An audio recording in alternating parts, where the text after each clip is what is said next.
Hello everyone! Welcome back to another vlog. Meron akong ano dito oh. Nakaganito sa tagiliran ko yung aking i-open na package. Ayan oh, ipakita ko sa inyo to kung ano laman. Oops! Dito ko muna ilagay sa sasakyan. Nagche-check lang ako dito ng plants. Kasi hindi ako nag-dilig ng 1 week. Maulan. So far okay naman. Uy, may bago na naman dahon yung ating, ano nga to? Pero, maganda, may variegation yung kanyang bagong tubo. Ito kasi yung tumubo under my care eh. And, itinaob dito ni ni Kisses, dito, nagkita siya ng pusa. Natutulog sa ilalim, hinabol niya. Tumaob tuloy yung yung, ewan ko kung ano yung tumaob dito. Naalis ko na kasi, kaya hindi ko maipakita sa inyo eh. Tapos, ayan, kailangan na nating magdilig. Kasi yung iba dito is dilig na. Ay, nako. Nandito guys yung uod talaga. Tignan nyo, oh, naubos. Uod kaya yun? Hindi ko kasi makita yung kumain dito sa ating, El Salvador. Oh, ayan, may tubo na. Nakakaloka naman. Nasa na kaya yung kanyang uod? Kakulay kasi ng dahon yung uod na yun eh. Kaya hindi natin makita. Ito propagation tong subastatum na to.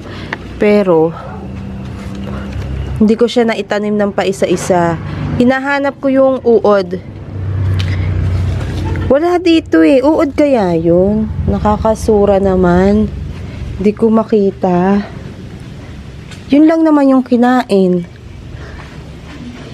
Anyway, i-open na natin yung aking package dito. Ikot-ikot lang. 3 days ako hindi nakaikot dito sa garden. Ito yung pinropagate natin. Oh, may bagong tubo na ayan yung puti na ugat. Pinropagate ko lang para naman maganda siyang tingnan at lumago. Try natin. Ito yung pinapakita ko sa inyong to. Akala ko kung ano siya. Florida Beauty din. Muntik nang maitapon. Ilagay ko lang dito sa gilid. Dito tayo, hayaan yung maingay guys ha. Kasi maingay talaga. At may amoy. Amoy yung ini-spray nila na sa anay siguro yon yung ini-spray nila. Meron ako ditong cutter.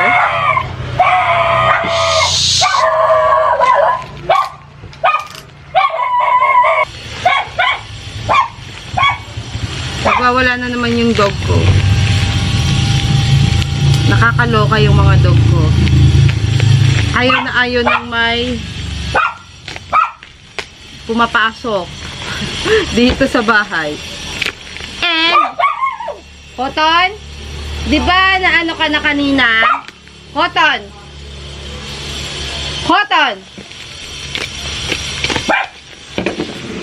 Ayan. Nabili ko to sa Shopee. Tingnan natin kung maganda yung kanyang pagpapackage. Kasi sabi ko sa kanya, pakibalot ng maayos. Kasi plant to guys. And, maliit lang naman yung binili ko. Mukha namang maayos kasi hindi siya sira-sira yung kanyang box. Dati kasi sira-sira yung nabili ko sa Shopee. Kaya hindi ko ma-recommend sa inyo. Hindi ko alam kung nakaka-order din ba yung malalayong lugar na order sa Shopee, sa Lazada. And, alam nyo ba, buti na lang, nagbasa muna ako sa review. Ganun na yung gagawin nyo ha. Pag nakita kayo ng mga plants na binibenta sa mga Shopee, Lazada, itatanong nyo muna or magpa-update kayo ng plant na bibili ninyo. Kasi yung ganun yung ginawa ko. Pangalawang beses na to. Kasi yung nauna, hindi ko naman siya in-order. Pero, nagbabasa ako doon sa comments or sa review kung maganda ba yung plants, ganyan. And, mostly yung mga galing sa China na mga plants is, or mga, yung kanyang profile is letter lang, ganyan. Mga galing sa China na or mga daming account, hindi yun totoo. Or fake lang yun. Kasi yung mga gusto kong bilhin na halaman, buti minessage ko si seller and sabi niya mga seeds lang yun. Hindi naman niya nilagay doon sa kanyang description na seeds lang yun. Kaya pag magbibili kayo ng halaman, lalo na pag mga mamahalin, ay i-message nyo si seller or magbasa kayo ng review doon sa kanyang post. Kasi for sure yan, may ano yan, may mga review na mga good or bad.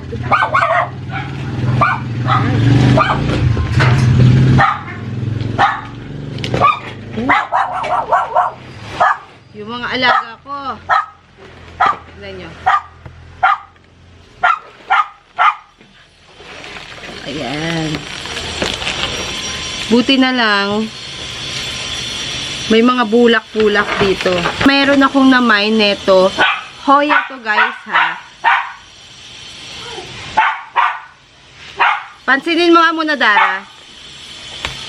Nagwawala yung mga dog ko kasi every time na dumadating si Dara, sinasalubong nila. Kaya ang ingay. So, etong nabili ko na to is Hoya. Kasi guys, nagkikrave tayo sa Hoya ngayon. Hindi ko alam bakit palagi na lang Hoya yung nasa isip ko. Maliliit lang naman. And eto, ano to? Fertilizer to. So, etong nabili ko kasi ay Indovar.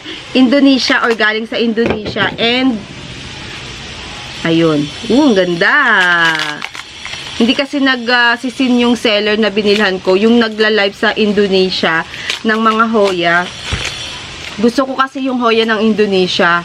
Kasi, ewan ko, iba yung mga Hoya nila eh. Magaganda.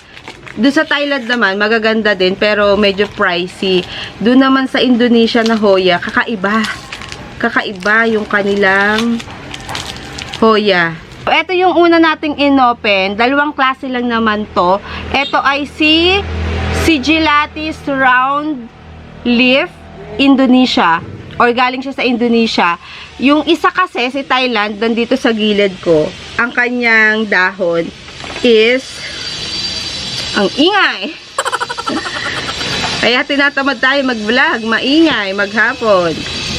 Ito yung itsura ng dahon ni Thailand, pahaba. Sigillatis din to, pero pahaba yung dahon niya. Tingnan nyo guys, so ang ganda niya, silver.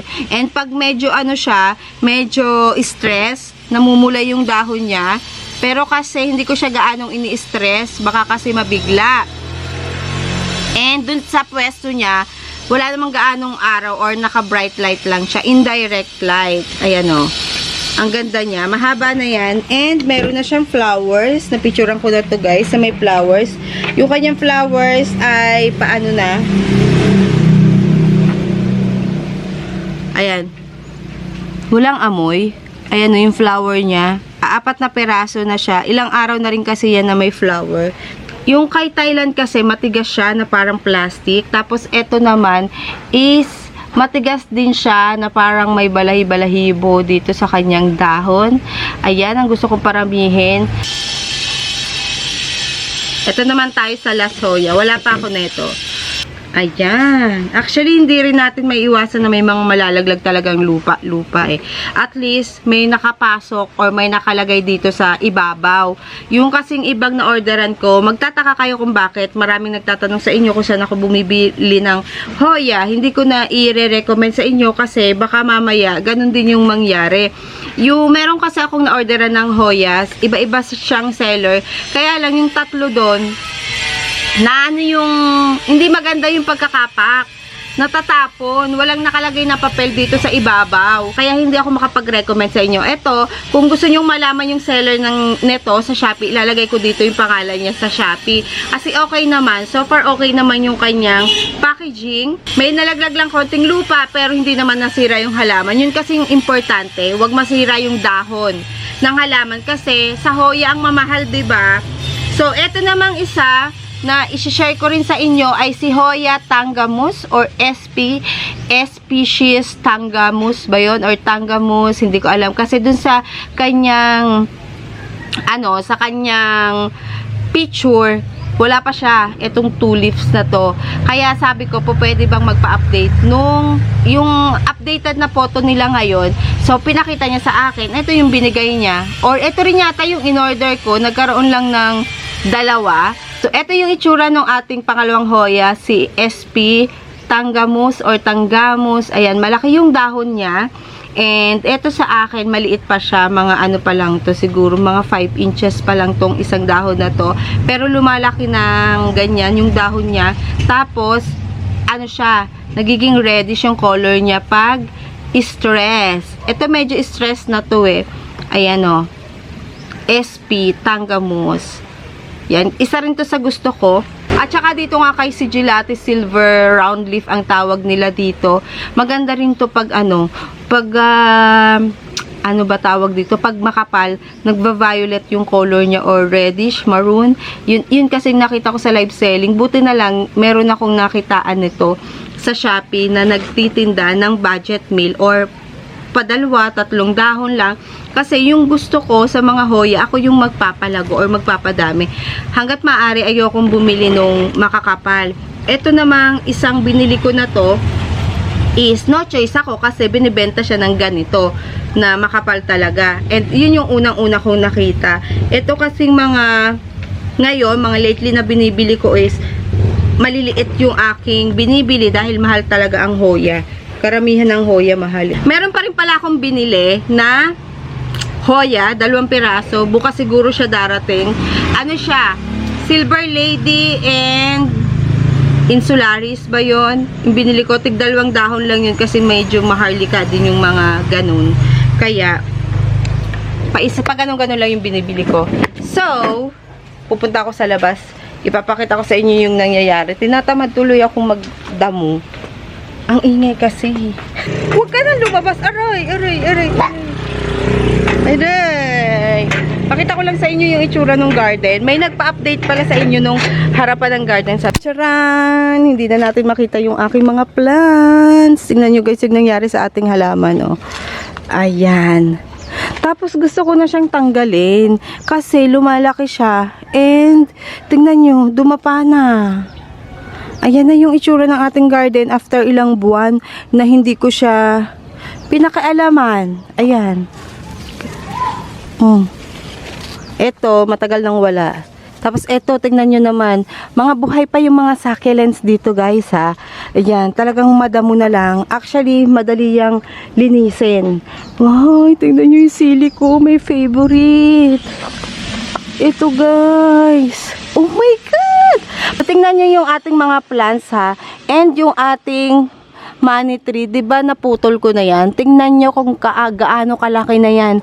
Hanggang doon na nagiging puno 'yan, guys, eh. Kaya kailangan patanggal ko dahil hindi ko na kaya 'yan.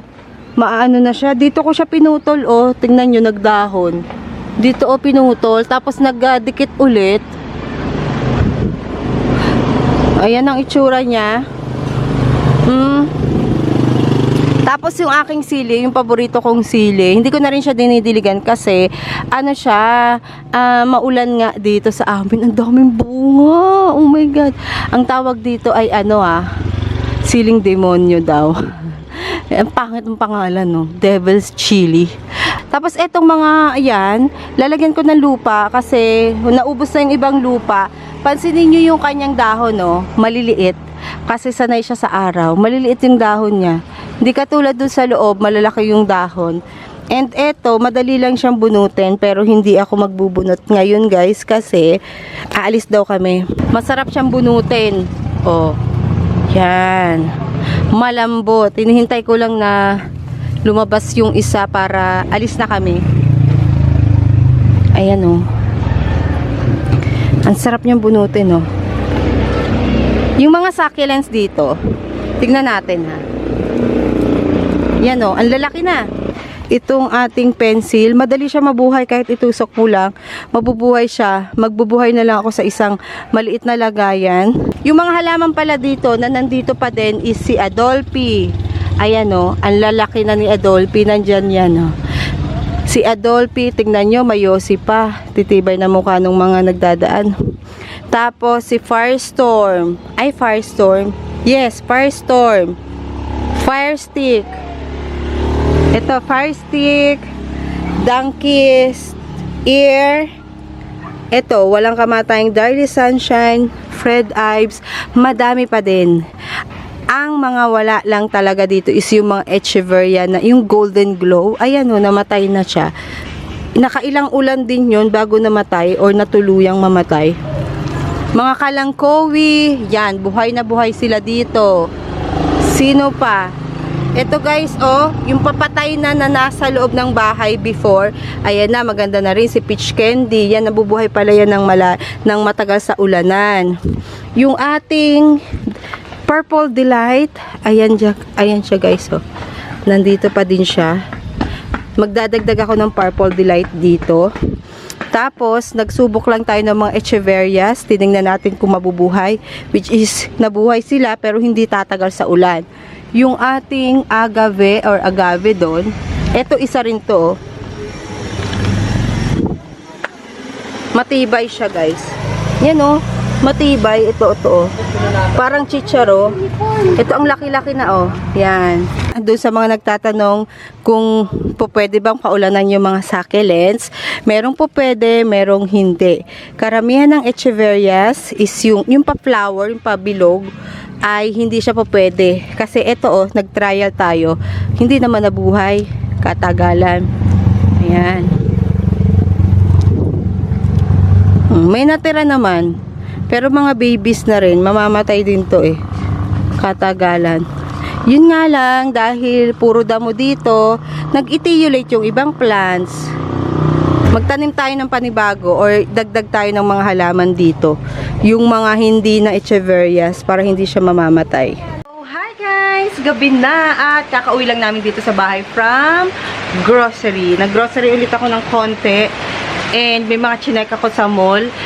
Buti na lang, pagka-uwi natin ng bahay, biglang umulan. Kaya lang, kahit na umuulan, hindi nababasa tong mga to. Yung bandang dulo lang yung nababasa. Tinatamad pa naman akong magdilig ngayon ng mga halaman. Ito mga parte dito, hindi siya nababasa, oh. May tumutulo lang pa konti-konti sa taas. At saka dun sa dulo, yan, dyan lang nababasa. Ito lang yung mga parteng nababasa dyan. Ayan, oh. Dito, alang, lagu-lagu na ng aking mga bebe. Tingnan nyo naman, guys, oh. Sobrang laki niyan. Tapos yung mga nandun sa taas, ayun no, nandoon, mabagal ang tubo nung nandun sa taas. Ayaw niya doon. Hala, tumaob na naman po yung ating Paraiso Verde. Lagi na lang tumataob to. Ayan, bukas ko na nga yan naayusin. Magaan kasi yung paso niya eh. Magre-rearrange nga ulit ako dito guys kasi sobrang lalaki na nung ibang halaman na pinaglalagay ko dun sa pwesto na nagustuhan nila. Para mapamigay namin yung iba dito. May mga papamigay kasi ako ditong plants. Ito mga to, sa harapan ko na muna ilalagay kasi walang mga halaman doon. Konti lang, hindi sapat. And, dito ko na i-end ang ating vlog. Hala, ngayon ko lang nakita to. Oh, check natin ah. Medyo tuyo na. Ito si Jopia yo. Jopia, ayan, napakalalaki na. And yung unang nanilaw niya na dahon, ito yung pinakamatagal na dahon niya. Pinakaunang dahon. Hindi pa naman siya nalalaglag. Pag mga nag-yellow na yung dahon, hindi ko siya tinatanggal. Hinahayaan ko na lang siyang malaglag. Ayan no, umuulan guys. Nawala naman ah. Hindi ko tuloy natakpan to. Yung sasakyan. Nawala na yung ulan. And buti nakapagpahinga na ako sakalang biglang bumusang ulan. Hindi ko pa nga natanggal to oh. Saan ko to ilagay? Dito ko na lang siya muna isabit. Ganyan. Aayusin ko na lang ngayon. And aalisin ko na to. Kasi patay na to guys oh. Hindi ko siya naasikaso. Hindi ko rin siya natanggalan na. Hindi ko siya na-repat. And hindi ko siya naasikaso. Namatay na yung ating string of watermelon. Ano na siya? Patay na talaga guys. So ayan. Naglaglaga. Nalaglag kasi to eh. Kaya itinali ko ulit. Nung nalaglag may mga naputol-putol. Kaya hindi ko na siya naripat. Ito yung Sigillatis ng Thailand. Maganda rin yung Thailand. Makapal ang dahon. And pag na-stress siya, pumupula or nagmamaroon. Kaya dito ko muna siya ilalagay. Since halos araw-araw naman umuulan dito. Kahit na medyo maaraw. Carry lang. Ang ganda naman ito. Ito bagong tubo din to guys. So, yung nasa dulo. Okay. Ito pa may maliit pa din dito. Ito itong dalawa bagong tubo. Tapos may maliit na tumutubo. May maliit pa rin. So, hindi siya po pwede dito sa area na to dahil dinadaanan ko to. Dito lang siya sa kabilang gilid. So, bye-bye guys. See you on our next video. Bye!